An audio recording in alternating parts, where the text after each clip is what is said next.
আপনারা বিশ্বাস করবেন না যে জায়গাটা কি অন্ধকার এক জায়গা, দেখতেই পারতেছেন। হ্যাঁ, কোনো মানুষজন আছে? কোনো মানুষজন নেই।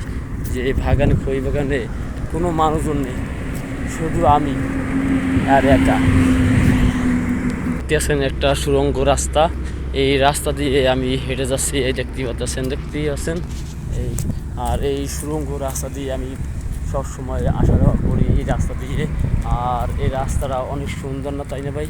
দেখতেই পাচ্ছেন কত সুন্দর।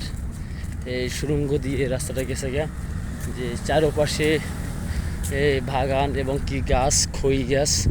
আর মাঝখান থেকে আমি হেঁটে হেঁটে যাচ্ছি। আর এভাবেই নিয়ে আমার জীবনটাই, যখন ভালো না লাগে তখন এই সব জায়গায় আমি এসে একটু একা একা হাঁটি। যেমন আজকে জ্বর নিয়ে একটু বিকালবেলা হাঁটতে বেরোলাম। এই সব জায়গা দিয়ে যখন একা একা আমি হেঁটে যাই তখন মনটাও ভালো লাগে এই সবুজ শ্যামল এই বাগান থেকে হেঁটে গেলে। আর এই ভিডিওটা যদি ভালো লাগে তাই আপনারা বেশি শেয়ার করবেন। আল্লাহ হাফেজ।